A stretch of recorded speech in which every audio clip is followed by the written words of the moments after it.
ನಮಸ್ಕಾರ. ಕನ್ನಡ ಒನ್ ಸ್ಪೆಷಲ್ಗೆ ಸ್ವಾಗತ. ನಾನು ಭಾಗ್ಯನಾರಾಯಣ ಬೊಗವರಪು. ಮಾಧ್ಯಮವನ್ನು ಅಥವಾ ಪತ್ರಿಕೋದ್ಯಮವನ್ನು ವಾಚ್ ಡಾಗ್ ಆಫ್ ಡೆಮೋಕ್ರಸಿ ಅಂತ ಕರೀತಾರೆ. ಅಂದರೆ ಪ್ರಜಾಪ್ರಭುತ್ವದ ಕಾವಲು ನಾಯಿ ಅಂತ.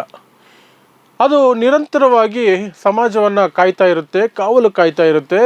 ಅದರಲ್ಲೂ ವಿಶೇಷವಾಗಿ ಆಡಳಿತ ಪಕ್ಷ ಮಾಡುವಂತಹ ಒಂದೊಂದು ಕಾರ್ಯವನ್ನು ಕೂಡ ತುಂಬ ಸೂಕ್ಷ್ಮವಾಗಿ ಗಮನಿಸಿ ಅದರಲ್ಲಿರುವಂತಹ ಜನವಿರೋಧಿ, ದೇಶ ವಿರೋಧಿ ನೀತಿಗಳೇನಿರ್ತವೆ ಅಥವಾ ಚಟುವಟಿಕೆಗಳೇನಿರ್ತವೆ ಅದನ್ನು ಅಲ್ಲಿಂದ ಅಲ್ಲಿಗೆ ಗುರುತಿಸಿ ಜನರಿಗೆ ತಲುಪಿಸುವಂತಹ, ಜನರಿಗೆ ಆ ವಿಚಾರಗಳನ್ನು ತಿಳಿಯುವಂತೆ ಮಾಡುವಂತಹ ಕೆಲಸವನ್ನು ಇದು ಮಾಡುತ್ತೆ ಅನ್ನೋ ಕಾರಣಕ್ಕಾಗಿ ಅದನ್ನು ವಾಚ್ ಡಾಗ್ ಅಥವಾ ಕಾವಲು ನಾಯಿ ಅನ್ನುವಂತಹ ಹೆಸರಿನಿಂದ ಕರೆಯಲಾಗುತ್ತೆ.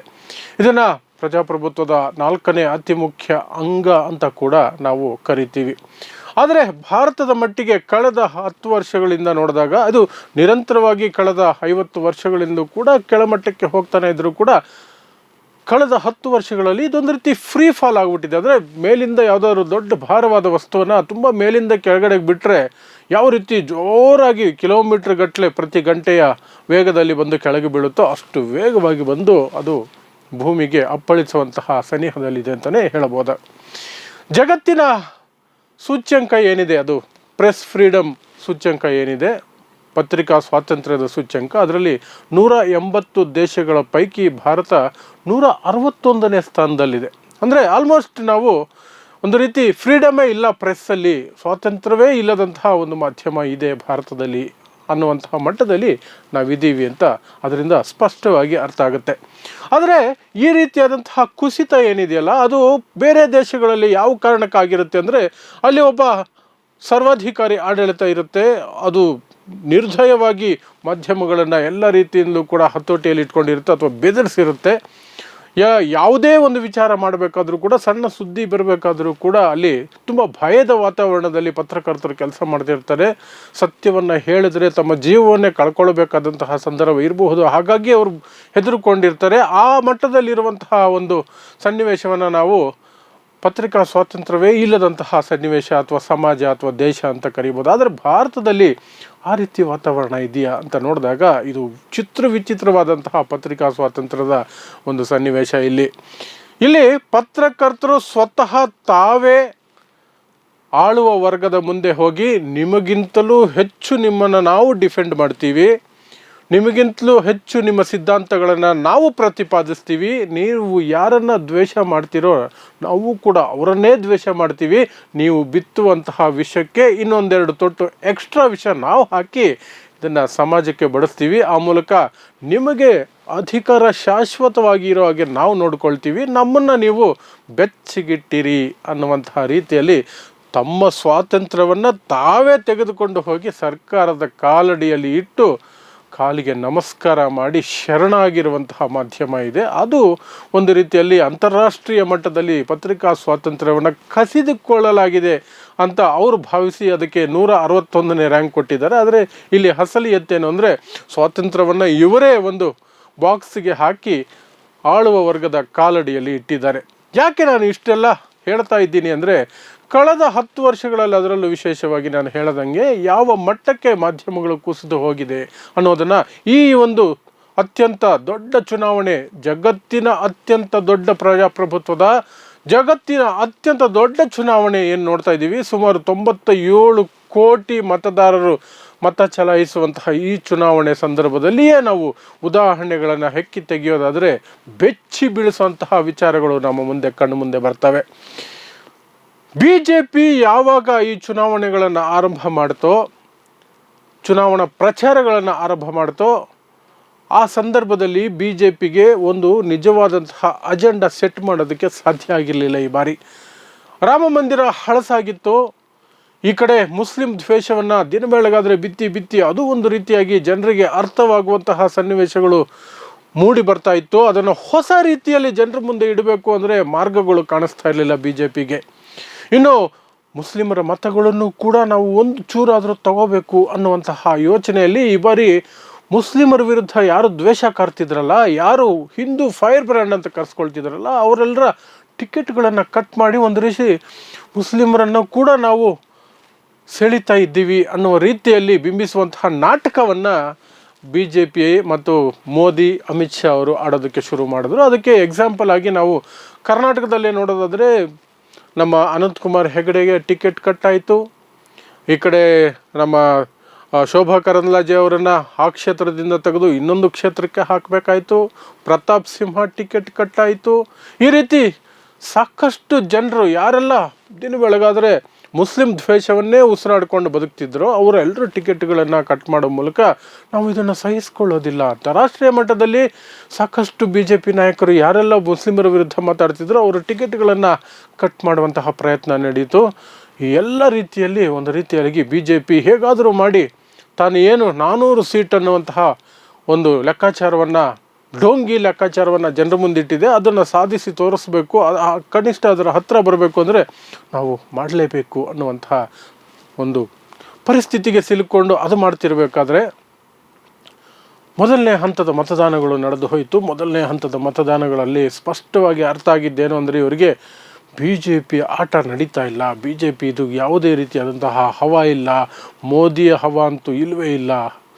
ಮತದಾನ ಶೇಕಡ ಪ್ರಮಾಣ ಬೇರೆ, ಕಳೆದ ಬಾರಿಗಿಂತ 10% ಕುಸಿದಿದೆ. ಈ 10% ಕುಸಿತ ಖಂಡಿತವಾಗಲೂ ಕೂಡ BJPಗೆ ಪೆಟ್ಟು ಕೊಡುತ್ತೆ ಅನ್ನುವಂತಹ ಸಂದರ್ಭಗಳು ಎದುರಾದಾಗ BJP ವಿಧಿ ಇಲ್ಲದೆ ಹಳೇ ಆಯುಧವನ್ನು ಮತ್ತೆ ಸಾಣೆ ಹಿಡಿದು ಹೊಸ ರೀತಿಯಲ್ಲಿ ಇನ್ನಷ್ಟು ಹರಿತವಾಗಿ ತಗೊಂಬರುತ್ತೆ. ಅದು ಕೂಡ ಯಾವುದೋ ರೌಡಿ ಎಲಿಮೆಂಟ್ಗಳ ಮೂಲಕ ಅಲ್ಲ, ಯಾವುದೋ ಫ್ರಿಂಜ್ ಗ್ರೂಪ್ಗಳ ಮೂಲಕ ಅಲ್ಲ, ಯಾವುದೋ ಪುಡಿ ರೌಡಿಗಳು ನಡೆಸ್ತಾ ಇರುವಂತಹ ಹಿಂದುತ್ವ ಸಂಘಟನೆಗಳು ಅಥವಾ ಸಂಘ ಪರಿವಾರದ ಸಂಘಟನೆಗಳಲ್ಲ, ಆದರೆ ಸ್ವತಃ ದೇಶದ ಪ್ರಧಾನಮಂತ್ರಿಗಳಾದ ನರೇಂದ್ರ ಮೋದಿ ಅವರೇ ಆ ಆಯುಧವನ್ನು ಹೊರಗೆ ತೆಗೆದು ಅದನ್ನು ಸಾಣೆ ಹಿಡಿದು ಜಳಪಿಸಿ ಒಂದು ರೀತಿಯಾಗಿ ರಣರಂಗಕ್ಕೆ ಧುಮುಕು ಬಿಡ್ತಾರೆ. ಸೊ ಈ ಸಂದರ್ಭದಲ್ಲಿ ಅವ್ರಿಗೆ ಬೇಕಾಗಿದ್ದಂತಹದ್ದು ದೊಡ್ಡ ಮಟ್ಟದ ಸಹಾಯ ಅಥವಾ ಒಂದು ರೀತಿಯಾದಂತಹ ಏನಂತಾರೆ ಅದನ್ನು ಜೋಶ್ ತುಂಬುವುದಕ್ಕೆ ಬೇಕಾಗಿದ್ದಂತಹದ್ದು ಮಾಧ್ಯಮ. ಆಲ್ರೆಡಿ ಈ ಮಾಧ್ಯಮ BJPಗೆ ಮಾರಿಕೊಂಡಾಗಿದೆ. ಸಾಕಷ್ಟು ಮಾಧ್ಯಮಗಳು ಮೇನ್ ಸ್ಟ್ರೀಮಲ್ಲಿರುವಂತಹ ಶೇಕಡ 90% 90% ಮಾಧ್ಯಮಗಳು ಮೋದಿ ಕೆಮ್ಮಿದರೂ ಕೂಡ ಅದು ದೇಶಕ್ಕಾಗಿ ಕೆಮ್ಮಿದ್ದು, ಇದರಿಂದ ಪಾಕಿಸ್ತಾನ ನಡುಗುತ್ತಾ ಇದೆ ಆ ಕೆಮ್ಮಿನ ಶಬ್ದಕ್ಕೆ ಅನ್ನುವಂತಹ ಮಟ್ಟಕ್ಕೆ ಇವರು ಗುಲಾಮಗಿರಿ ಇದ್ದಿದ್ದರಿಂದ ಮತ್ತು ಇವರೆಲ್ಲರೂ ಕೂಡ ಆಲ್ಮೋಸ್ಟ್ 90% ಪತ್ರಕರ್ತರು ಮೈನ್ ಸ್ಟ್ರೀಮಲ್ಲಿರುವಂತಹ ಶೇಕಡ 90-95% ಪತ್ರಕರ್ತರೇನಿದ್ದಾರೆ ಮುಸ್ಲಿಂ ವಿರೋಧಿ ಮನಸ್ಥಿತಿಯ ಪತ್ರಕರ್ತರು.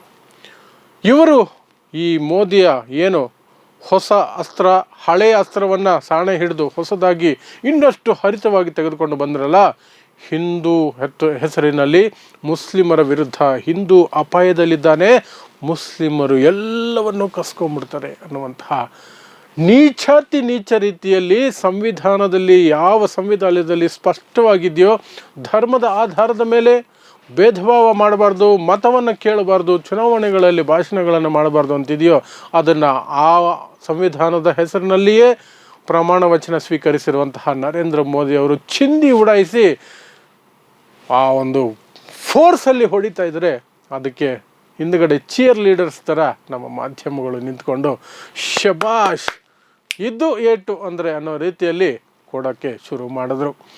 ಕನ್ನಡದಲ್ಲಿರುವಂತಹ ಬಹುಮುಖ್ಯ ಪತ್ರಕರ್ತರು ಅಂತ ಕರೆಸಿಕೊಳ್ಳುವಂಥವ್ರು ಅಷ್ಟೇ.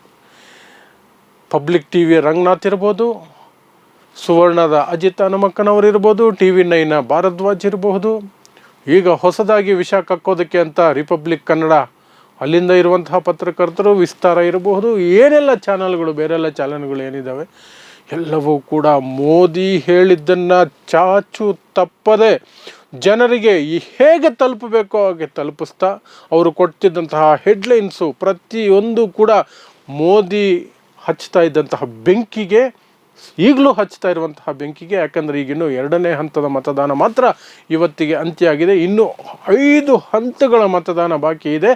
ಇನ್ನು ಮೋದಿ ಯಾವ ಕೆಳಮಟ್ಟಕ್ಕೆ ಹೋಗ್ತಾರೆ ಅಂತ ನಾವೆಲ್ಲರೂ ಕೂಡ ಊಹಿಸೋದಕ್ಕೆ ಸಾಧ್ಯ ಇಲ್ಲ.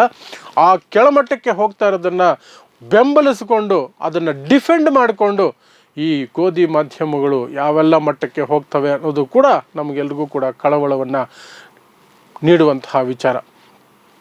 ಮೋದಿ ಹೇಳುವಂತಹ ಪ್ರತಿಯೊಂದು ಮಾತು ಕೂಡ ಇವರು ಅದಕ್ಕೆ ಒಂದಷ್ಟು ಬಣ್ಣ ಹಚ್ಚಿ ಅದು ನಿಜ, ಅದೇ ನಿಜ, ಅದೇ ನಿಜ ನಿಜ ನಿಜ ಅಂತ 10 ಸತಿ ಒತ್ತಿ ಹೇಳಿ ಟೈಟಲ್ಗಳನ್ನು ಕೂಡ ಕಾಂಗ್ರೆಸ್ ಹಿಂದೂ ವಿರೋಧಿ, ಮೋದಿ ಹೇಳುವಂತಹ ಒಂದು ಕೊಳಕು ಜನರನ್ನು ವಿಭಜಿಸುವಂತಹ ಮಾತುಗಳನ್ನು ವಿಜೃಂಭಣೆ ರೀತಿಯಲ್ಲಿ, ಒಂದು ವೀರಾವೇಶದ ರೀತಿಯಲ್ಲಿ ಟೈಟ್ಲುಗಳನ್ನು ಕೊಟ್ಕೊಳ್ತಾ ಮೋದಿಯನ್ನು ಕೊಂಡಾಡ್ತಾ ಇನ್ನೇನು 400 ಸೀಟು ಖಚಿತ, 400 ಸೀಟು ಖಚಿತ ಅಂತ ಟೈಟ್ಲುಗಳನ್ನು ಕೊಟ್ಕೊಂಡು ಮಾಡ್ತಿರುವಂತಹದ್ದು ಒಂದು ರೀತಿ ಮಾಧ್ಯಮ ಸತ್ತು ಸಮಾಧಿ ಆಗೋದಕ್ಕೆ ಇದ್ದಂತಹ ಕೊನೆ ಒಂದು ಉಸಿರೇನಿತ್ತು ಅದನ್ನು ಈ ಚುನಾವಣೆಯಲ್ಲಿ 2024 ಚುನಾವಣೆಯಲ್ಲಿ ಮಾಧ್ಯಮಗಳು, ಭಾರತದಲ್ಲಿ ಮಾಧ್ಯಮಗಳು ಸತ್ತು ಸಮಾಧಿ ಆಗೋದಕ್ಕೆ ಬೇಕಾದದನ್ನು ಎಲ್ಲವನ್ನು ಮಾಡ್ತಿದ್ದಾರೆ. ನೀವು ಒಂದಷ್ಟು ಉದಾಹರಣೆಗಳನ್ನು ತಗೊಳ್ಳೋದಾದರೆ ನೋಡಿ, ಮೋದಿ ಬಹಿರಂಗವಾಗಿ ಮುಸ್ಲಿಮರನ್ನು ಯಾವೆಲ್ಲ ರೀತಿಯಲ್ಲಿ ಕರೀತಾ ಇದ್ದಾರೆ ಆ ಎಲ್ಲವನ್ನೂ ಕೂಡ ಇವರು ಡಿಫೆಂಡ್ ಮಾಡ್ಕೊಳ್ತಿದ್ದಾರೆ. ಹೆಚ್ಚು ಮಕ್ಕಳನ್ನು ಮಾಡ್ಕೊಳ್ತಾರೆ, 4-5 ಮಕ್ಕಳನ್ನು ಮಾಡ್ಕೊಳ್ತಾರೆ, 5-6 ಮಕ್ಕಳನ್ನು ಮಾಡ್ಕೊಳ್ತಾರೆ. ಮೋದಿ ಸ್ವತಃ ತಮ್ಮ ತಂದೆಗೆ ಮೋದಿಯ ತಂದೆಗೆ ಸ್ವತಃ 6 ಮಕ್ಕಳಿದ್ದಾರೆ. ಇವರ ಲೀಡ್ರುಗಳು, BJP ಲೀಡ್ರುಗಳು ಯಾರನ್ನು ತಗೊಂಡ್ರು ಕೂಡ, ಅದ್ವಾನಿಯನ್ನು ತಗೊಂಡ್ರು ಕೂಡ ಅವರು ಕೂಡ ಅವ್ರ ತಂದೆಗೆ 9 ಮಕ್ಕಳಿದ್ರು. ವಾಜಪೇಯಿ ಆಗಿರಬಹುದು, ಈ ಒಂದು ತಲೆಮಾರು ಏನಿತ್ತು ಆ ತಲೆಮಾರಿನಲ್ಲಿ ಅಷ್ಟು ಮಕ್ಕಳು ಇರುವಂತಹದ್ದೇ. ಅದನ್ನು ಹೇಳಿದಾಗ ಒಬ್ಬ ಪ್ರಶ್ನೆ ಮಾಡಲಿಲ್ಲ. ಒಬ್ಬ ಪತ್ರಕರ್ತ ಕೂಡ ಮೋದಿ ತಂದೆಗೆ ಎಷ್ಟು ಜನ ಮಕ್ಕಳು, ತಂದೆ ತಾಯಿಗೆ, BJP ನಾಯಕರ ತಂದೆ ತಾಯಿಗಳಿಗೆ ಎಷ್ಟು ಮಕ್ಕಳು, ಸೀದಾ ಮೋದಿ ಹೇಳಿದ್ದು ನಿಜ. ಮುಸ್ಲಿಮರು ಜನಸಂಖ್ಯೆ ಜಾಸ್ತಿ ಮಾಡ್ಕೊಳ್ತಿದ್ದಾರೆ, ಈ ದೇಶವನ್ನು ಲೂಟಿ ಮಾಡ್ತಾರೆ. ಕಾಂಗ್ರೆಸ್ ಬರುತ್ತೆ, ಈ ದೇಶದಲ್ಲಿರುವಂತಹ ಹಿಂದೂಗಳ ಹಣವನ್ನು, ಆಸ್ತಿಯನ್ನು ತೆಗೆದುಕೊಂಡು ಹೋಗಿ ಮುಸ್ಲಿಮರಿಗೆ ಕೊಡುತ್ತೆ. ಇದನ್ನು ಮೋದಿ ಹೇಳೋದು, ಮಾಧ್ಯಮಗಳು ಅದನ್ನು ಅಥೆಂಟಿಕೇಟ್ ಮಾಡೋದು, ಜನರಿಗೆ ತಲುಪಿಸೋದು, ಮನೆ ಮನೆಗೂ ತಲುಪಿಸೋದು. RSS ಕಾರ್ಯಕರ್ತರು ಮನೆ ಮನೆಗೂ ಹೋಗ್ತಿದ್ದಾರೋ ಇಲ್ವೋ, ಈ ಮಾಧ್ಯಮಗಳು, ಮಾಧ್ಯಮಗಳು, ಗುಲಾಮಗಿರಿಯಲ್ಲಿ ಮುಳುಗೋಗಿರುವಂತಹ ಪತ್ರಕರ್ತರು ದಿನ ಬೆಳಗಾದರೆ ಅದನ್ನು ಮಾಡ್ತಿದ್ದಾರೆ. ಇನ್ನು ಹಾಸನದಲ್ಲಿ ಅಷ್ಟು ದೊಡ್ಡ ಘಟನೆಯಾಗಿದೆ, ಸಾವಿರಾರು ಹೆಣ್ಣು ಮಕ್ಕಳ ಜೀವನಗಳು ಬೀದಿಗೆ ಬಂದಿದೆ. ಒಂದು ಚಾನಲ್, ಒಂದು ಹೆಡ್ಲೈನ್ಸ್, ನೋ. ನಿನ್ನೆ ಒಂದು ದಿನ ಪವರ್ TV ಅವರು ಒಂದಷ್ಟು ಧೈರ್ಯ ತೋರಿಸಿದ್ದು ಬಿಟ್ಟರೆ, ಅಜಿತ್ ಹನುಮಕ್ಕನವರಿರ್ಬೋದು, ಪಬ್ಲಿಕ್ TV ರಂಗನಾಥ್ ಇರ್ಬೋದು, TV9 ರಂಗನಾಥ್ ಇರ್ಬೋದು, ಯಾರೇ ಆಗಲಿ ಒಂದು ಶಬ್ದ ಆ ವಿಚಾರವಾಗಿ ಮಾತಾಡಲಿಲ್ಲ. ಮತ್ತು ಚುನಾವಣಾ ಬಾಂಡುಗಳು, ಚುನಾವಣೆಗೆ ಇನ್ನೇನು ದಿನಾಂಕಗಳು ಘೋಷಣೆ ಆಗಬೇಕು ಅನ್ನೋ ಸಂದರ್ಭದಲ್ಲಿ ಬಂದಂತಹ ಚುನಾವಣಾ ಬಾಂಡುಗಳ ವಿಚಾರವಾಗಿ ಒಬ್ಬರು ಪ್ರಶ್ನೆ, BJPಗೆ ಒಬ್ಬರು ಮೋದಿಯನ್ನು ಪ್ರಶ್ನೆ ಮಾಡಿದಂಥದ್ದು ಒಂದು ನಡೀಲಿಲ್ಲ.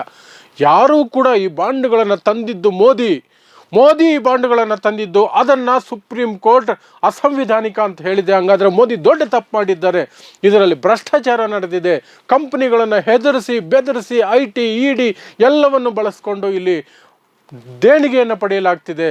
ಆ ದೇಣಿಗೆಯನ್ನು ಪಡೆದ ನಂತರ ಆ ಕಂಪನಿಗಳಿಗೆ ಈ ರಾಷ್ಟ್ರದ ಸಂಪತ್ತನ್ನು ಲೂಟಿ ಮಾಡೋದಕ್ಕೆ ಅವಕಾಶ ಮಾಡಿಕೊಳ್ಳಿ. ಯಾರೂ ಪ್ರಶ್ನೆ ಮಾಡಲಿಲ್ಲ. ಸತ್ತು ಹೋಗಿರುವಂತಹ ಮಾಧ್ಯಮಗಳು ಎಲ್ಲ ರೀತಿಯಿಂದಲೂ ಕೂಡ ಮೋದಿ ಹಿಂದೆ ಅವರು ಚೇಲಗಳಾಗಿ ನಿಂತ್ಕೊಂಡು ಈ ಮಾಧ್ಯಮಗಳು ಕೆಲಸ ಮಾಡ್ತಿರುವಂತಹದ್ದು. ಇಷ್ಟೆಲ್ಲದರ ನಡುವೆ ನಾವು ಚುನಾವಣೆಯಲ್ಲಿ ನಿಂತಿದ್ದೀವಿ. ಚುನಾವಣೆಯಲ್ಲಿ ದಿನ ಬೆಳಗಾದರೆ ನಮ್ಮ ಜನ TV ನೋಡಿ ಚುನಾವಣೆ ಮತದಾನಕ್ಕೆ ಹೋಗ್ತಿದ್ದಾರೆ ಅನ್ನೋದು ನಮ್ಮ ದೇಶದ ದೊಡ್ಡ ದುರಂತ. ಯಾವೆಲ್ಲ ದುರಂತಗಳು ಜಗತ್ತಿನಲ್ಲಿ ನಡೆದಿದ್ದಾವೋ ಆ ಎಲ್ಲ ದುರಂತಗಳಿಗಿಂತೂ ಕೂಡ ಭಾರತದಲ್ಲಿ ಈಗ ನಡೀತಾ ಇರುವಂತಹ ದುರಂತ ಇದೆಯಲ್ಲ, ಅದನ್ನು ಮೀರಿಸುವಂತಹ ದುರಂತ ಮತ್ತೆ ಜಗತ್ತಿನಲ್ಲಿ ನಡೆಯೋದಕ್ಕೆ ಸಾಧ್ಯನೇ ಇಲ್ಲ. ಯಾಕೆಂದರೆ ಇಲ್ಲಿನ ಜನಸಂಖ್ಯೆ ಜಗತ್ತಿನ ಅತಿ ದೊಡ್ಡ ಜನಸಂಖ್ಯೆ. ಇಲ್ಲಿ ಸಣ್ಣ ವಿಚಾರ ಆದರೂ ಕೂಡ 140 ಕೋಟಿ ಜನರನ್ನು ಬಾಧಿಸುತ್ತೆ. 140 ಕೋಟಿ ಜನರ ಜೀವಗಳ ಮೇಲೆ ಅದು ಚೆಲ್ಲಾಟ ಆಡದಂಗೆ ಆಗುತ್ತೆ. ಆದರೆ ಅಷ್ಟು ದೊಡ್ಡ ಜೆನೋಸೈಡ್ ಅಂತ ಕರೆಯಬಹುದು. ಇದೊಂದು ಬೇರೆ ರೀತಿಯಾದಂತಹ ಹತ್ಯಾಕಾಂಡ. ಆ ಹತ್ಯಾಕಾಂಡವನ್ನು ಮಾಧ್ಯಮಗಳು ನಿರಂತರವಾಗಿ ಮಾಡ್ತಿದೆ. BJP ಮಾಡ್ತಾ ಇರುವಂತಹ ವಿಷ ಕೃಷಿ ಏನಿದೆ, ಆ ವಿಷ ಕೃಷಿಗೆ ಇವರೆಲ್ಲರೂ ಕೂಡ ಗೊಬ್ಬರಗಳಾಗಿ, ಫರ್ಟಿಲೈಸರ್ಸ್ ಆಗಿ ಕೆಲಸ ಮಾಡ್ತಿದ್ದಾರೆ. ಇದು ಇವತ್ತಿನ ನಮ್ಮೆಲ್ಲರ ಪರಿಸ್ಥಿತಿ. ಮತ್ತು ಸತ್ತ ಮಾಧ್ಯಮಗಳ ಸುತ್ತ ನಾವು ತಿರುಗಿ ನೋಡಿದಾಗ ಒಂದು ರೀತಿಯಾಗಿ ಹೆಣಗಳೆಲ್ಲ ಕೊಳೆತು, ಮಾಧ್ಯಮ ಹೆಣವಾಗಿ ಕೊಳೆತು ಇನ್ನೇನು ವಾಸನೆ ಬರುವುದೊಂದು ಬಾಕಿ. ಆ ವಾಸನೆಯು ಕೂಡ ಈ ಚುನಾವಣೆ ಮುಗಿಯುವುದರೊಳಗಾಗಿ ಬಂದು ಸಂಪೂರ್ಣವಾಗಿ ಆ ಹೆಣಗಳು ಕೊಳೆತು ನಾಶವಾಗಿ ಹೋಗುವಂತಹ ಸನ್ನಿವೇಶಕ್ಕೆ ನಾವೆಲ್ಲರೂ ಕೂಡ ಹೋಗ್ತಿದ್ದೀವಿ. ಸೊ ಇವತ್ತು ನಾನು ಮಾಧ್ಯಮಗಳ ಬಗ್ಗೆ ಇಷ್ಟೆಲ್ಲ ಯಾಕೆ ಹೇಳ್ತಿದ್ದೀನಿ ಅಂದರೆ, ಚುನಾವಣೆಗಳು 2ನೇ ಹಂತಕ್ಕೆ ತಲುಪಿರುವ ಮಟ್ಟಕ್ಕೆ, ಯಾವ ಕೀಳು ಮಟ್ಟಕ್ಕೆ ಪ್ರಧಾನಮಂತ್ರಿಗಳು ಈ ದೇಶದ ಚುನಾವಣೆಗಳನ್ನು ತೆಗೆದುಕೊಂಡು ಹೋಗ್ತಿದ್ದಾರೆ, ಆ ಕೀಳು ಮಟ್ಟವನ್ನು ಯಾವ ರೀತಿ ಇವರೆಲ್ಲರೂ ಕೂಡ ಬೆಂಬಲಿಸಿಕೊಂಡು ಅದನ್ನು ಸಮರ್ಥನೆ ಮಾಡಿಕೊಂಡು ಬದುಕುವಂತಹ ಪ್ರಯತ್ನವನ್ನು ಮಾಡ್ತಿದ್ದಾರೆ. BJPಯನ್ನು ಬದುಕಿಸುವಂತಹ ಪ್ರಯತ್ನ ಮಾಡ್ತಿದ್ದಾರೆ.